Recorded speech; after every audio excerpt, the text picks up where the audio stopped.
Hey everybody, welcome to another episode of Purple Insider. Matthew Coller here, and it is once again time for Tuesday morning left guard with former Minnesota Vikings guard Jeremiah Sirles, who, you're down a couple pounds from how you played back in the 2017 team, but I think you might have had a better performance than some of the guards against the Detroit Lions. Well, really specifically, one guard who gave up 8 pressures over the left guard position. Haven't seen that in quite some time. Jeremiah, I think the underappreciated story, as we all focus so much on Sam Darnold's performance, is that the Vikings did not block it up 1 week after we were just going off last week about how good they were in pass protection. What happened from the Packers game to the Lions game? I've been trying to figure that answer to that question since the game, because I'm watching this Lions game and I'm going, dude, Sam Darnold is getting thrown to the ground, bench pressed to the ground, taking big hits early and often in this game. What the hell happened? Like, it wasn't a scheme thing. It was just getting beat thing. I mean, it was Dalton Risner not passing off a TE with Brian O'Neill, which they've done many times before. It's Blake Brandel oversetting. And I really do believe that they wanted to target Cam Robinson and Blake Brandel of putting them on the man side and blitzing off the right. They did that multiple times in this game where they were sending Anzalone or they were sending Jack Campbell off of the right side of the Vikings offensive line, which then makes Garrett Bradbury and Sam Darnold turn the protection that way. And then they know they have the isolated one-on-one blocks on the left side with the left guard and the left tackle, which they know no Darisaw over there. Obviously, Cam Robinson's done a nice job, right? But Blake Randall has kind of sputtered down the stretch here. And I think they looked at that as weak league. Hats off, Aaron Glenn. You wouldn't attack the weak league. And 9 pressures allowed from Cam 9. Robinson. A reminder of what life is like sometimes with normal people playing the left tackle position. But I think it's so hard to figure out what's going to happen on a week-to-week basis, because I think that the difference between playing at home against the Packers versus away at Ford Field with Aaron Glenn's defense throwing something at them that they fully did not expect, which was blitzing 50% of the time in that game. I don't think I've seen a Lions team do that against the Vikings. I also don't think I've seen an Aaron Glenn defense get that inventive against the Vikings in all the times that they've played against them.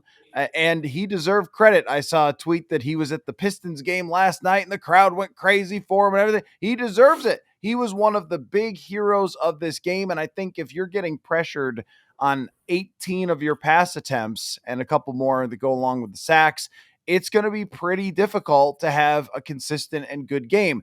Darnold was clearly off from the very beginning. There were some plays where he missed, where he was not pressured. The one down the middle to TJ Hawkinson where he overthrows him, that's one where he's not pressured and he just has to make that throw. And there's so many, O'Connell said it, but he's right. There's so many sort of different ball games if Sam just makes the throw. But if you can't block that up when a team is sending pressure like that on the road, it's going to be a major problem for them in the playoffs. That was the bigger concern, Matt, is where was our answers? Right. I praised Kevin O'Connell and this Vikings offense last week for their ability to adapt they're taking Jefferson away. No problem. We'll figure it out as we go. After the first quarter, you all should have huddled up on the sideline and been like, boys, throw out everything we did all week. Right? They're going cover 0. They're going cover 1 man. They're sending 6. They're sending 7. We have to adjust and adapt, and receivers, you got to win. I didn't see any of that. I didn't see any of this real-time adjustment. And that does go back to your statement of home versus away. A lot easier to make adjustments at home versus on the road. Everything's kind of going crazy. The fans are everywhere. You've got people behind you slamming boards and yelling things at you, right? It's hard. But Kevin O'Connell can do it. I've seen him do it. And I thought Sam Darnold could do it. I thought I'd see him do it. But when I went back and watched that, and I texted you during the game, I go, is he missing guys or are guys not open? A lot of time, guys just weren't open. Like, there was guys, I mean, you're looking at times where they sent that cover 0, they sent 7 guys, and all of a sudden I'm looking going, I don't see a clear answer for him to throw the football to here. right? Was there times? Absolutely. Should that have been a touchdown to Justin Jefferson in the red zone when he just misses the deep ball in the corner? 100%. But the problem was, I don't think Kevin O'Connell gave him great answers. I think finally the Detroit Lions looked and goes, are we all watching the same tape that Sam Darnold holds this football for 3 seconds? Like, are we all seeing this? Why have no one really taken full advantage of let's just get to him? And Detroit was like, screw it, all out, sell the farm, we're getting to him. And it worked. Well, I guess my question is, what should have been the answer? Because I think there's a team in Los Angeles that gets an all 22 copy of the film of the game and is going to see it. And look, even goes back to the Arizona Cardinals game where they decided, Jonathan Gannon, their coach, we're going to blitz. They did it a little bit differently, but even some of those second level type of blitzes from the linebackers, that threw them off in terms of sorting out who was who and who was going to take who. And I think they also realized that this is one area where maybe Sam Darnold is not elite, is adjusting protections and things like that. Though through this season, he's been great under pressure, but it's been a lot of athleticism great under pressure. I'm going to avoid the rush, roll out, then make a throw and things like that, rather than Tom Brady style. I'm going to adjust all these protections and make all these changes, especially that atmosphere was Superdome level, US Bank Stadium level type of decibels in there. And I think that that caused probably some of the issues as well. But what is the adjustment to make if the Los Angeles Rams do a lot of the same stuff? You know, what's one thing we call for on this show all the time, Matthew? What is one play that you and I look at each other and go, no, I wish they did more screens?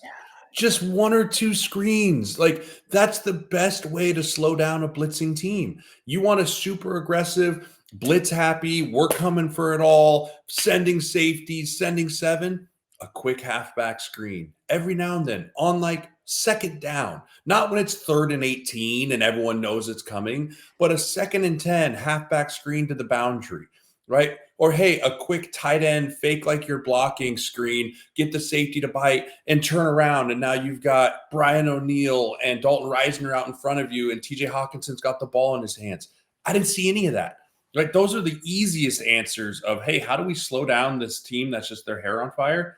Hit them with a couple screenplays, right? Get them to think about it. Get that pass rusher when he thinks he got a beat, like, oh my gosh, did I beat him or is it a screen? And then you buy another half a second or even a full second. I saw none of that. And then the other pieces, and I don't think this is fixable. We can't run the football. Like, we were inept at being able to run the football. Besides that long Cam Akers run, I mean, our average yards per carry had to be 2.5, 3.1, somewhere in there. It wasn't great. And so, you're looking at they really did make us one dimensional, right? Aaron Glenn said, we're going to make them one dimensional. We're going to make them throw the football and then we're going to come after them. And we got pigeonholed into the corner and we tried to fight our way out, but it felt like it was one step forward, two step backs every single time that we would find ways to get answer to it. But I mean, that's my easy answer is sprinkling some screens. And then, you have to be more effective in generating push in the run game. So they threw a total of 6 screens in the game for 29 yards. Not just throw them, but be good at them is an answer as well. And I do think that it was a factor that Aaron Jones was a little bit banged up still from the Green Bay game. We knew he was going to play, and he had a couple of good plays, but overall, he runs 10 times for 45 yards, 4.5 yards carry, not too bad, but he only could run 10 times in this game. And it was close for a lot of the game. So it's not like it was just throwing and throwing and throwing. I mean, maybe at the end in the fourth quarter, but there were opportunities to run. But him not having the full week off to get back to 100%, but they're going to need better from him as they go to Los Angeles than 10 runs for 45 yards. And yes, that one big run, but I thought that that was something that they could have tried to stick with a little bit more. Not just the screen game, the short passing game was not super effective, but it wasn't crazy ineffective either. What was crazy ineffective was the intermediate and deep passing. They went 2 for 12 trying to throw the ball farther than 10 yards. And if that's the case, and they're sending zero blitzes all the time, you have to stick with something else. But I think that the Vikings are a little bit like a team that's going to stick with the 3-point shot over and over and over in basketball. And that's kind of every NBA team now. But if we go back before every single team played the same basketball all the time and teams were allowed to have identities in basketball. Sorry, I don't mean old guy rant there for you, but that they used to talk about live by the three, die by the three, right? And I think that that's a real thing with this team where it's a little bit still. Darnold has been better at the underneath passing game, a lot better as the season has gone along, but it's still that they sort of are going to live and die on those inches of does it reach TJ Hawkinson's hands or does it go over his hands? I also think too that there's just so many plays where you could go, Kevin O'Connell had the guy open. He dialed him up open, and somebody wearing number 14's got to make that throw. And that happened a couple of times in the red zone. There is a slant route to Jordan Addison. He's just wide open in the end zone. Darnold's faced completely toward him, doesn't pull the trigger. And then Justin Jefferson did not step up in this game the way that they needed him No. to. He dropped 2 passes where he had dropped 1 since the last Lions game and dropped 2 passes in this game. It seemed like everybody was shook in this game. Folks, it's a wonderful time of year in football, and there's a perfect dad hack that I want to tell you about that will get your kid to love Minnesota football the way that you do. It is called Future Fan Sports. At Christmas time, I gave this to one of my friends, and it worked like a charm. Future Fans helps little kids become big football fans by embedding the rules of football into parallel games and activities that make it very easy for a kid to understand. You get a box full of different games and a playbook that guides you along. For example, instead of trying to explain downs, they have a beanbag toss game with things like 4 tries or 6 points for a touchdown. All those things connect through a storybook that guides the entire future fan experience. The playbook also has lots of different mini games like word searches and bingo, where you check off all the different things that happen in a football game. It's only $49.99 at futurefans.com, and you can use the code PURPLE to get 10% off. That's futurefans.com, code PURPLE, and unlock a lifetime of memories together. Yeah, I mean, everyone looked rattled, and when your superstars are rattled, just like I talk about on this show, when your superstars rise to the level of superstardom and it drags everyone else with them, if you're watching your superstar rattled, you're going, "Am I rattled? If he's rattled, I, if he's rattled, I'm rattled, right? Like, what's going on?" Right. And I think that played a big factor to it. And it's why you and I talked about the winner of this game being probably going to the Super Bowl, because home field advantage in Detroit, home field advantage at US Bank, it's a huge difference maker. I mean, that place, I've played in that place when they weren't that good and it was nuts. I can't imagine the atmosphere. I mean, like you said, I bet it was playoff NFC championship level atmosphere. If your superstars melt a little bit in those type of moments, everyone else around them is going to crumble a little bit. But I do think, I mean, Jefferson, he knows he's got to make those catches, and they weren't going to be routine catches, but for him, they are. For a $35 million receiver, they are, right? I mean, I watched Jamar Chase making those catches. I watched the greats make those, and he does. I mean, that one in the back of the end zone where he's coming across the back end line and he kind of just jumps up. It's not like a jump behind. Like, he would have just caught it and fell straight down and it would have been a touchdown. That's a routine catch he's got to make. I mean, it's just frustrating to watch that. And also, I think Addison got really bullied in this game at the line of scrimmage. You and I, you mentioned this, he's got to play more through contact. He's done a better job of that this year. But I really felt like Detroit, their mindset was make the refs call it, right? Like, we're going to be as physical with Jordan Addison as we possibly can be, and we're going to make the refs call us off. The refs kind of didn't. The refs let him be physical, let him get on him. And I think that really frustrated Addison because I did not see him getting the separation on those deep intermediate routes like we were talking about, like I've seen this year. And a lot of it was because of the line of scrimmage. He was getting a lot of hands put on him. Yeah, my Friday show, the last thing that we did as a topic before the game was, what are you irrationally concerned about? And the refs not calling stuff against Justin Jefferson and Jordan Addison was on my list of things. And I guess it was not irrational. That was rational because Yeah. I mean, the refs called it a couple times, but every single time those guys were at the line of scrimmage, they were getting grabbed and pulled and run into, and they're just not going to do it. The game's on Sunday Night Football. Nobody wants to see a flag parade. They're not going to do that. But at the same time, the Vikings have to have answers for that. They usually do. They usually have motions and adjustments and things that they could try to get people moving away from some of that stuff. And the fact that they were not able to figure that out and execute those plays, I think kind of is everybody's fault. We're coming out of this game going, oh, was that the old Sam? And when I watched it back and when I looked at the data and everything, I'm like, there was a couple of bad Sam throws that were 100% his fault. But there was also a lot of people involved that did not support the quarterback. And I'm not sure that a lot of quarterbacks in the league have a great game there. The way that receivers are dropping passes are not getting open, you're not protecting it, you're not giving answers in the run game. And when you get in the red zone and your quarterback has been attacked and shaken all day and you do not hand the football off and pound it into the end zone, well, that's not a whole lot of people on the offensive side helping Sam Darnold. Yeah, I do not lay this blame at Sam Darnold's feet. I really don't. Like, does he shoulder some? Absolutely. But I'm with you. It was the accumulation of the whole. It was, if I don't care if that's Tom Brady, Patrick Mahomes, pick your quarterback. The way he was getting hit, it's gonna rattle any quarterback. I mean, because they weren't little hits. I mean, they were, I'm rolling away, throwing, and a D lineman is bench pressing me into the turf type of hits. And anytime that happens, everything starts to speed up in your head. Your first read is no longer what's down the field, it's where the rush is coming from. And now it's like, ow, that really hurts. Now my body hurts. I mean, he was just getting so physically beat up to a point that I'd never seen him get beat up like that this year.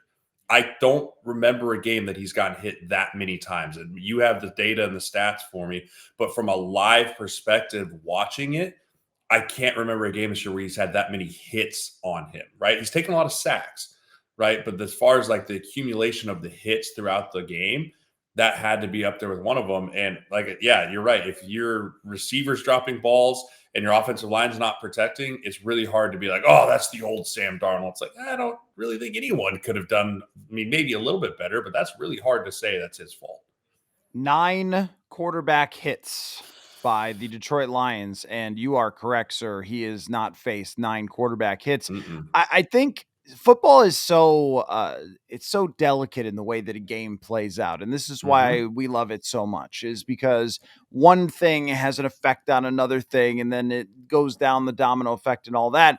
And the early misses, I think, caused some of the twitchiness to everybody. Like, oh, is Sam off today here? Like, what's going on? He just missed that open guy. He just missed, because on the first 2 drives, he misses wide open Hawkinson and can't, get those drives going. And it allows, Detroit to get up in the game. So automatically, right from the beginning, the thing that you didn't want to happen is Detroit getting up even 7-0. You didn't want that after getting a stop to start the game. Because when they got the first stop, and Grenard tracked down Jahmyr Gibbs. It's like, well, okay, all right. Now this thing could get rolling here if the Vikings go score.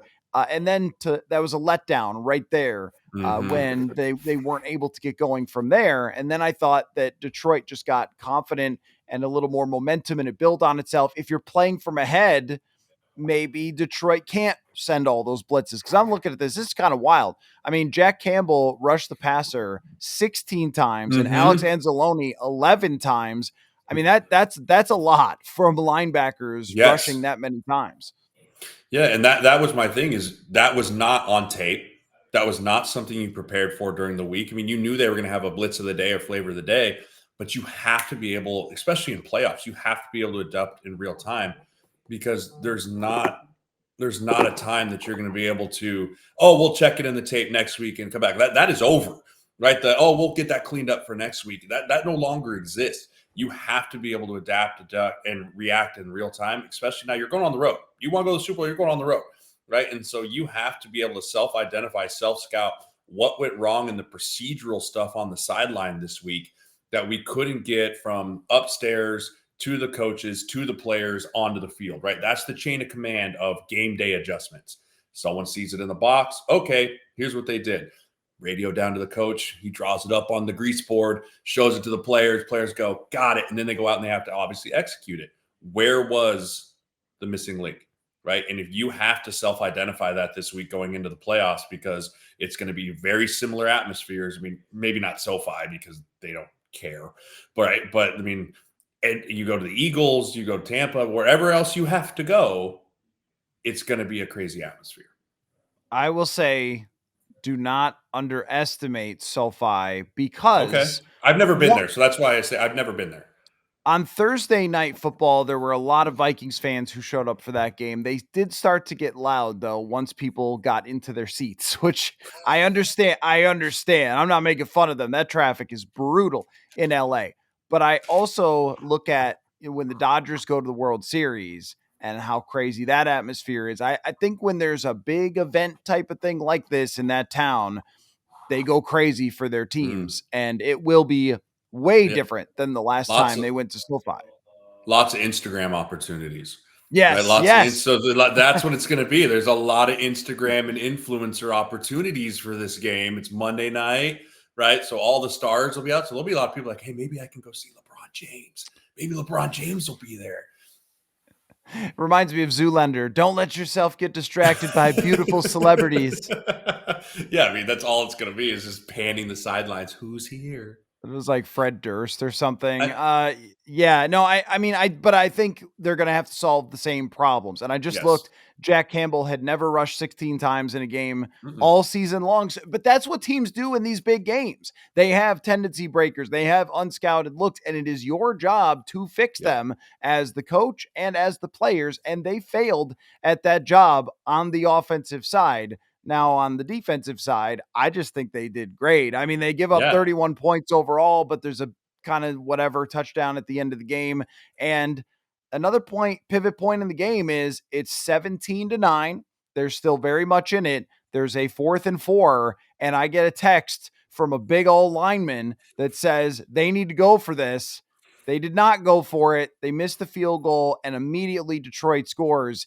And that was another one of those, you got to match Dan Campbell with Dan Campbell a little bit in one of those games, especially if you're down, because they're not going to give you more opportunities. And O'Connell's explanation was, well, I like the way our defense was playing. They had just come off the field on a 7-minute drive against Detroit. Got to go for it. And you know what? Now you're in the playoffs as a underdog. You Yeah. got to go for it. You're going to have to play maybe a little differently than you've played all year. Dan Campbell and KOC were playing a game of chicken all night long, and KOC blinked first. Right, that's what it was. I mean, it was we're on the goal line.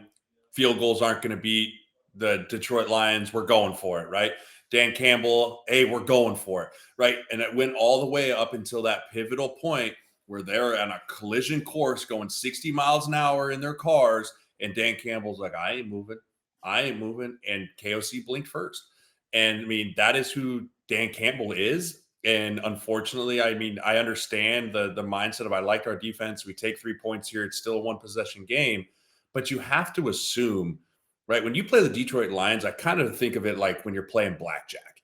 The dealer always has a 10 underneath, right? If I give the Detroit Lions the ball within the 40s, they're going to score a touchdown, right? You kind of just have to assume that with them, with the way that their offense is, which is why I did not love that call at all. Be the aggressor. Like, that's also the kind of play that can flip the momentum of your team, right? You go get that, and then you get the drive going. Now everyone's back in it, right?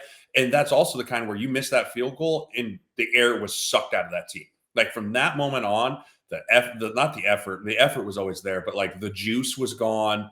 The, oh my gosh, we're going to lose this game looks on the sideline guys kind of started to creep in, right? Like, I hated that decision from Kevin O'Connell. I really did. And it just felt like a decision not to lose instead of a decision to go win the game. That's what I looked at as. Like, this is a, hey, if we make this, maybe we won't lose. We'll stay in it versus screw that. We're going to go win this game. And I hate that mentality out of Kevin O'Connell. I also totally feel you when it comes to trust your kicker and that kind of thing. We're going to trust Never. every player. We're going to No. believe in them. It's really not the time. It's just No. the way that Reichert is kicking. And to hear that the ball that he kicked off out of bounds was just a mishit was concerning to me as well. How do you, it's on a tee. You should, I mean, there's no one around you. You're by yourself. Like, there's no one within no, like 30 yards of you. In fact, they changed the Just got a rules to little move. wristy. Just got a little Right. wristy. Got a little hooky there on the wrist. Like when I left, we went over to a friend's house to watch the game. My wife likes to go to bed at halftime, so we kicked the field goal, and I was like, all right, I'm going to run my wife home so she can go to bed. I'll come back. I come back, and then the second half starts, and I was like, where'd those 3 points come from?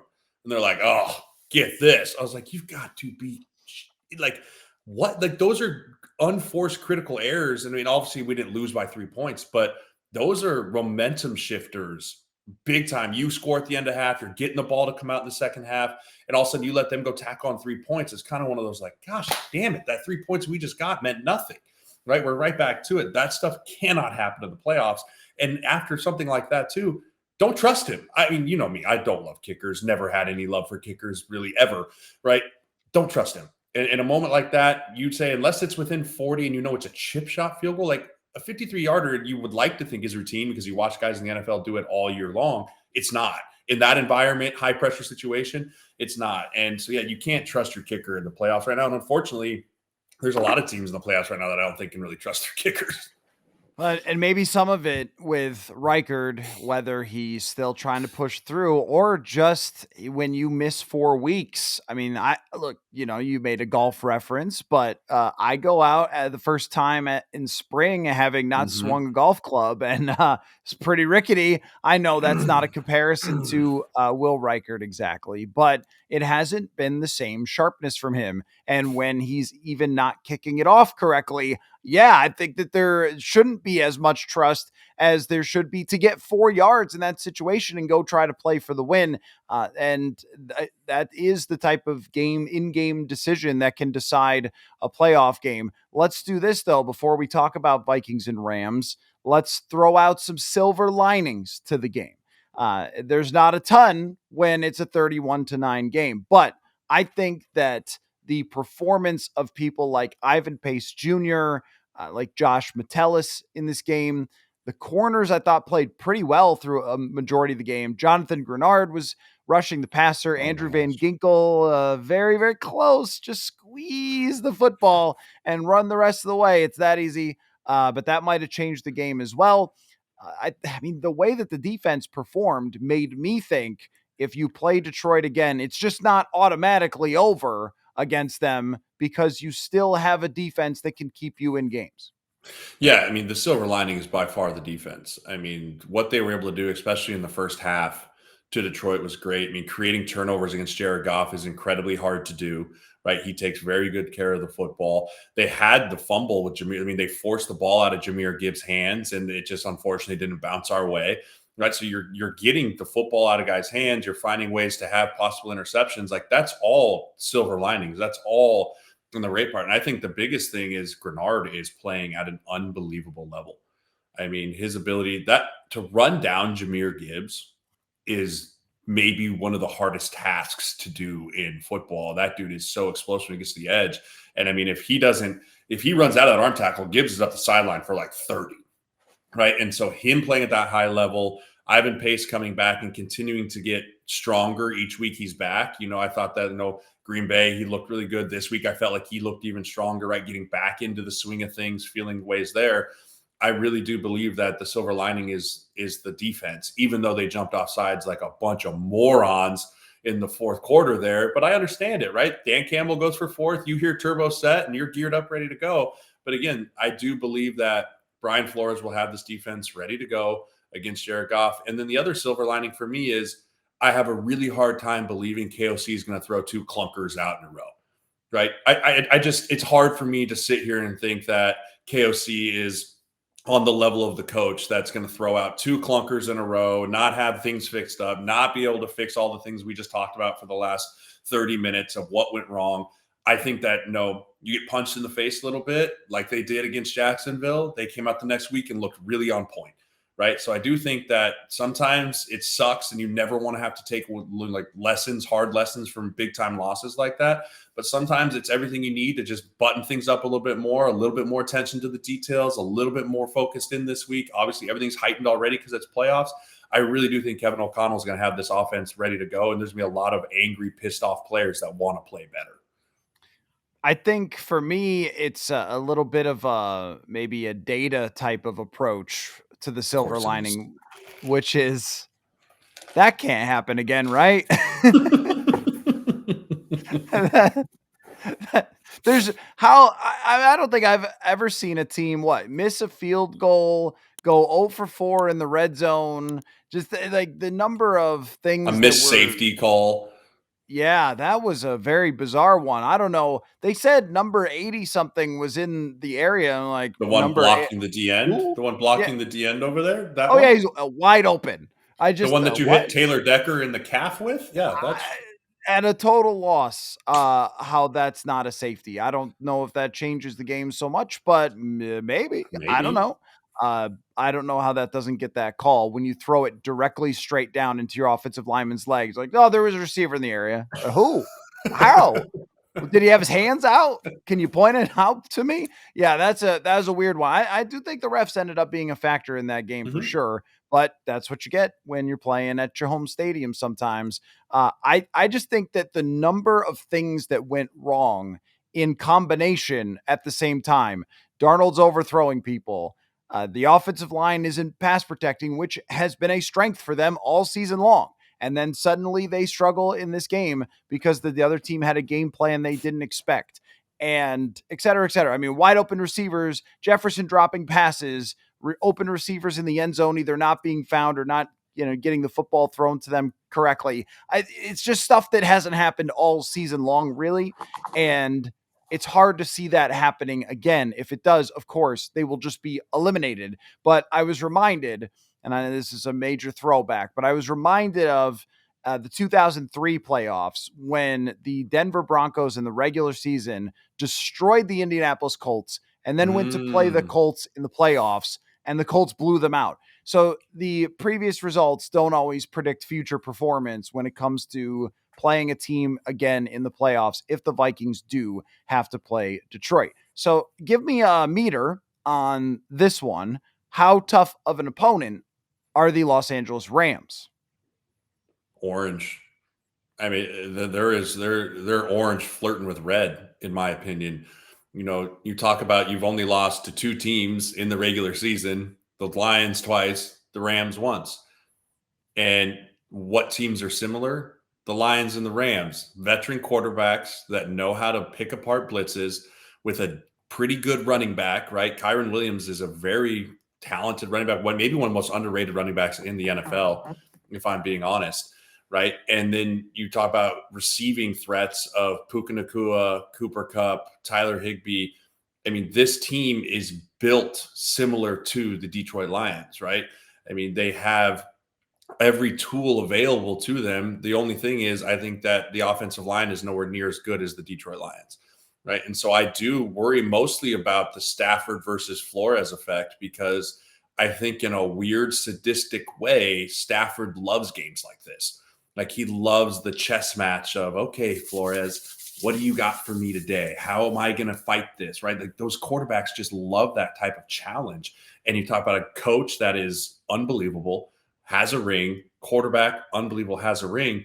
I'm very nervous of if the offense cannot continue to come out of this funk that they were in and go, that we might be looking at a similar carbon copy of this if we can't get the things this week we got fixed because LA is extremely talented and we have to stop. We have to get the 1-4 start out of our minds for who this LA team is. They've only lost 2 games since like mid-October or something like that, or like they are on a very hot streak here. So I am very nervous. I am very concerned. I don't feel like, oh, we're going to be just fine walking into LA. Like this is going to be an absolute dogfight.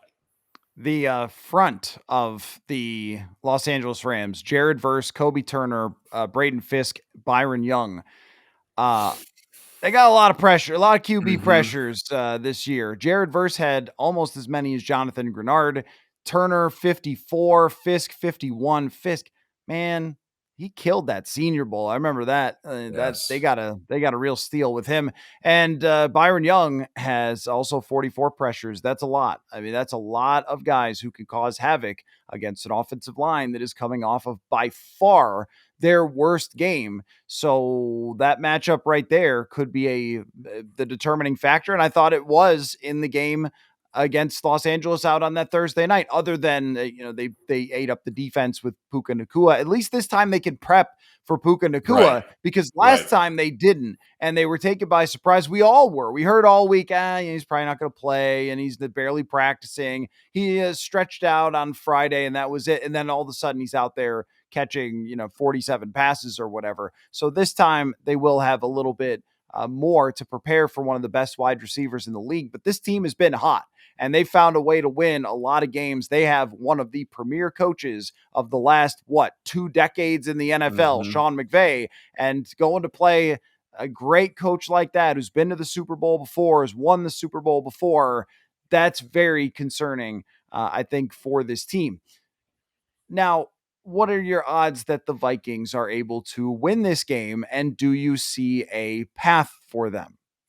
Yeah, I mean, I do see a path for them because as much as it's going to be you are as good as your last at bat, if you look at the product of a whole from the Minnesota Vikings this year, they're a top 3 team in the NFL. They've gone on the road, they've won this year, right? It's not like going on the road has been super hard. It's not like we defended home field and then we went 500 on the road, right? We're a good enough team to go on the road and beat anyone.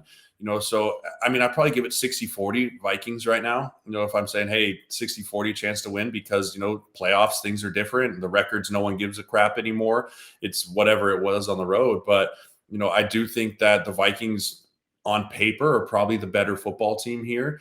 But you start going down of who has the edge at what, it's pretty dang even, right? You say, okay, Vikings O line, Rams D line, probably slight edge Rams D line. Okay, Vikings D line, Rams O line, probably slight edge Vikings D line, right? Like you could go and do the compare and contrast of every single position, and it's going to ebb and flow a little bit to where this team looks very evenly matched on paper. It's really going to come down to whose superstars make the plays in the big time moments. Is it Jefferson and Hawkinson stepping up and being our superstars? Or is it Cooper Kupp, who's been awful down the stretch here, figures his life back out and he's now going to step back up? There's all kinds of different factors that are going to play into this football game. But at the end of the day, the teams that win playoff games are usually when the superstars step up and win games because they are the best players in the NFL. So if the Vikings are to get past the Los Angeles Rams, Mm-hmm. there is a potential to go to Detroit, but there's also a potential for a couple of different things, including a home playoff game if both of the road teams win. I think there's also a chance to go to Tampa Bay is another Mm-hmm. possibility there. So I think that when Dan Campbell says, "We'll see you in 2 weeks" to Kevin O'Connell, it's not necessarily the case. I have to say, from my own personal perspective, because I did enjoy Detroit and the atmosphere and the stadium and all those things, that kind of want to see it again. I kind of want to see them get a second swing at it. And, I think that we can't, as great as Kevin O'Connell is, and they won't be trading him to anyone. I promise you all that. Uh, I want to see him step up and outcoach somebody who's really good at this in the biggest moments. Outcoach McVay, outcoach Dan Campbell. Put yourself up there with the guys that are the best in the league. Go pull off an upset. Don't just have this end as, well, it was a great season and the regular season was really fun, and then it kind of petered out there at the end. Well, that's what happened last time, and we spent a lot of time on how this is different. It is. Last time they got Yes. outscored in the regular season. This time they outscored their opponents by 100. I just don't want to look at one game against Detroit where 2 weeks ago they're beating Green Bay and then go, it's over. And I guess that was a cute little season. I think that the bar should still be, when you go 14-3, you should go into the playoffs and still expect to reach the Super Bowl. So the bar should still be, go to Los Angeles, beat an inferior team, and go back to Detroit and put a classic in front of us instead of a clunker. Yeah, absolutely. And that's got to be the mentality of that room, of that organization, of that building, right? It's, yeah, we're going on the road, but we should be the number one seed, right? Like we have to view ourselves as the number one seed. We are not the 5 seed. We're not the fifth best team in the NFC, right? We are probably the best team in the NFC, right? And we have to view ourselves like that. And that is the mentality. Because if you go into the road as kind of like, oh, we limped in, like you didn't limp in. You came full steam ahead into the playoffs, and you came up that short of getting the number one seed. that's part of football. It's part of life, right? But we can't let the emotional hangover stay with us. And that's maybe my biggest concern, because I was on the end of the Minneapolis Miracle where we had a 100% emotional hangover going into the Eagles game, right? And all week long, everything was about how this game's going to matter so much and it's so big and it's so important and it's the end all be all for making the Super Bowl. And blah, blah, blah, blah, blah, blah. You have to be able to emotionally flush that and get yourself back up for it's a 1-0 season or we're going to Cancun, boys. Right. And I really hope that they're able to emotionally bounce back from this game to have the great week of preparation that they need to have to go out and win. I mean, I guess the other silver lining is we made it out pretty injury free, right? From that perspective, I mean, you could be the Packers and lose your number one receiver to a torn ACL and your quarterback's dinged up, right? Like we didn't have anything crazy like that happen, right? So emotionally, recheck, recalibrate, and go back in because you sprinted into the playoffs, rightfully so. Don't let the stumble there at the finish line derail the entire race. Love to see it. Hate to see it. I'll start with a love to see it. Just went through the old AFC bracket last night and how that could play out. Somebody great's playing somebody great, and there might be a lot of great teams playing a lot of great somebodies in that. We're going to get Jackson Allen. We're going to get Mahomes Jackson or Mahomes Allen. Whatever happens in those playoffs is going to be absolutely epic. And then there's a guy that I would say do not sleep on here for something, putting his name with these guys, and that would be Justin Herbert, because the way Mm-hmm. he's played this year has elevated him beyond where he's been before, I think, not from a fantasy perspective, but from a true quarterbacking perspective with Jim Harbaugh, as Alex Smith once did. And I just would not be super shocked if Justin Herbert goes out there against Kansas City eventually, if they get there, and shocks the world a little bit. So I'm going to throw his name in there, that AFC playoff bracket, because I'll just be watching that and covering the Vikings. I just can't wait. Yeah, I mean, the AFC is going to be as fun as I can remember in recent history. I mean, obviously, you have Houston who kind of dragged themselves into the playoffs there. But I mean, if you look at Justin Herbert quickly, 200 less pass attempts than what he's used to throwing. I think he only has 3 interceptions on the year. He's using his legs a lot more. Unbelievable, like what they've been able to turn that culture around, and it speaks to Jim Harbaugh. But yeah, I'd love to see the matchups in the AFC this weekend. I'm also really curious to see can Lamar get over the playoff hump? Like, 'cause that's kind of been the black mark on his thing, right? I know they went to the AFC Championship and all that, but like he hasn't put together a great string of playoff performances. So that's going to be another one that I'm going to watch too, super closely there. But excited for the AFC side. Quick hate to see it. Gerard Mayo not making it to Black Monday, and then Robert Kraft coming out shouldering the full blame of we screwed this up. This is my decision. And did you see Rob Gronkowski getting very emotionally upset on the set as that was happening? And like Strahan was like, let's go to commercial. Right. It's going to be a weird vibe because that whole crew up in New England, they're all very tight knit and close. But I mean, New England, you kind of knew this was going to happen, right? Like, did you really think Gerard Mayo was going to come over here? I hope they hire Vrabel, but absolute disaster piece for Robert Kraft and the New England Patriots right now.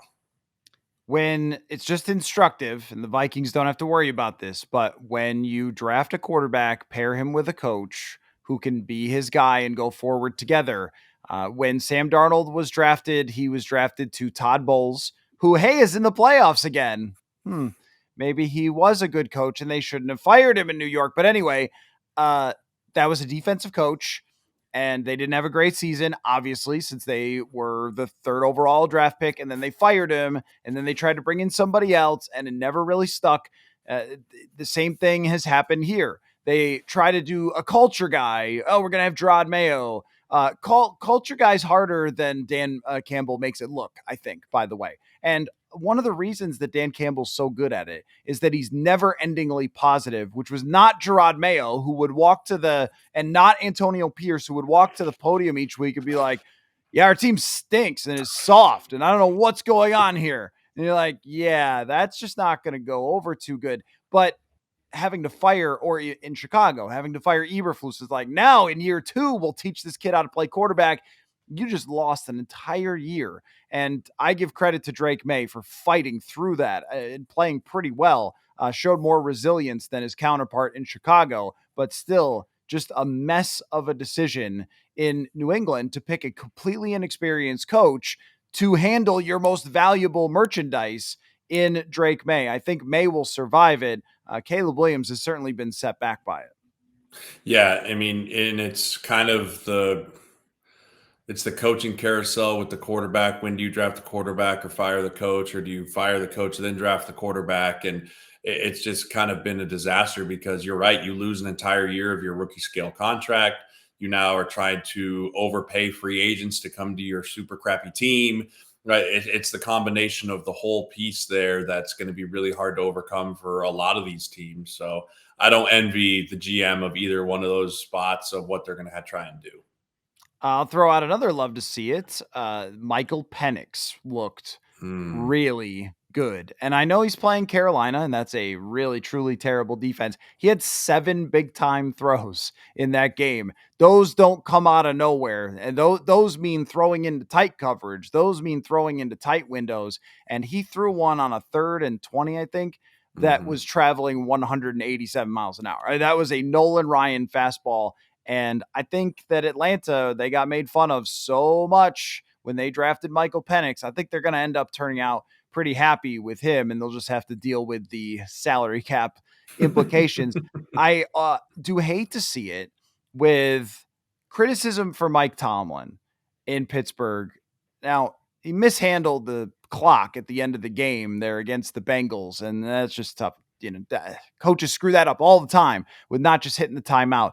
But they've squeezed more out of Russell Wilson and Justin Fields than I thought possible going into the season. The wheels are clearly starting to come off of Wilson, but they also have a number 1 receiver that I wouldn't put on my Pee-wee team in George Pickens. I would stay 100,000 miles away from that person. And he goes and drops 5 passes or something in that game, completely lets them down. And then, I see, Tomlin's just mid all the time. I don't think he's mid. I think that he's been saddled with Kenny Pickett and Justin Fields and Russell Wilson and Duck Hodges and whoever else in the recent years. Mason Rudolph. And Mason Rudolph, and has squeezed as much out of that towel as he possibly can. And it's not enough because their front office has not found a true answer at the quarterback position. And we just saw some of the shortcomings. Also, they've become the diva receiver from Capital, the Deontay Johnson, and now George Pickens. I would not allow him to play another game in that uniform after what I've seen. Every time I see him, it's not running routes, not blocking for anybody, dropping passes and pointing at other people, running his mouth.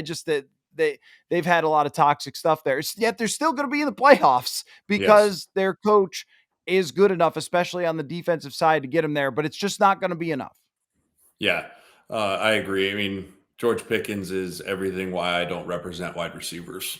Right. I can't handle that. I couldn't handle it when I played. I sure as hell can't handle it if I'm their manager. Another love to see it for me, and I know we're a Viking Central podcast here. You got to appreciate the Detroit Lions #1 seed for the first time ever as a football loving fan, as a picture of loving the whole. Like, you love when teams that have been the doormat of the NFL for as long as I've been alive and I can remember finally getting a chance to go do something. Right. And so, love to see it for that city, for that fan base, for that piece of it. Got to love it a little bit there. I'll follow that up with, you got to hate to see the exit meeting of Tyreek Hill in Miami. And Mike McDaniel's at the podium that just is trying to not pull every hair out of his head when you have a #1 wide receiver that missed the playoffs for the first time in his career, being like, I'm just too competitive, man. I'm just too competitive to be here. I'm out. And then changing his profile picture to the Antonio Brown, doing the piece. Like, what a disaster in Miami right now for what was looked at one time as the greatest hire, this offensive genius, and pair him with Tua and Waddle and Tyreek, to the wheels are coming off, implosions. Everything is very, very bad down in Miami right now. which is why you have to respect that Tomlin always finds a way to make the playoffs despite some of that stuff. But man, I was thinking about this because it's felt like an ongoing battle with some of the Vikings fan base to convince them that the team is good all season long. And, they are 14-3, but the critics had their night the other night against Hmm. Detroit, and I'm looking around on the last day of the season, going, how many franchises would you rather be than the Minnesota Vikings? And you just can't come up with all that many. Certainly, Baltimore, Buffalo, Kansas City, the teams that have the all-time great quarterbacks, you always want to be them. Aside from that, though, the superstar wide receiver doesn't do stuff like that. Justin Jefferson, the coach keeps the team on track. The culture that they've built, all those different things that I look around the league, and all these things that are happening just are not happening here. So off we go into the playoffs. Do you have a prediction of how it is going to play out, Jeremiah? I do. I do think the Vikings win this weekend. I really do. I think the Vikings put it together. They win this weekend. They go get another crack at it, and then we'll see there.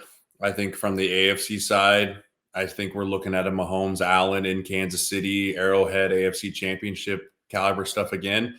The team I'm really concerned about overall is the Eagles. I think the Eagles, everyone's talking about the Vikings in Detroit and all that, and the Eagles are sitting over there going, we feel pretty good about our football team.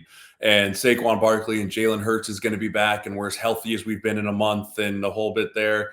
That's a team that is primed and ready, has players on there that have won a Super Bowl before. That's a team that is primed and ready to just kind of bulldoze their way to the Super Bowl as well and go through Minnesota, go through Detroit, don't really care who's in their way type of mentality. They're a team that you can't just forget about them over there in Philly.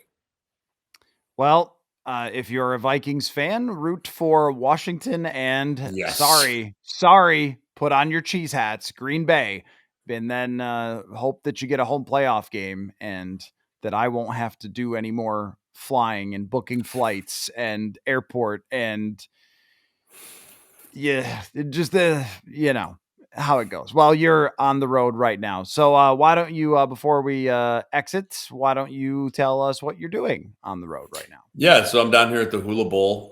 So this is pre-draft season for me, right? So I got the Hula Bowl this week. I'll be in Minnesota next week, and then I've got Shrine Bowl in Texas, Senior Bowl in Alabama. So I'm running and gunning, but I will always make time for Tuesday morning left guard, especially as we are making a playoff push.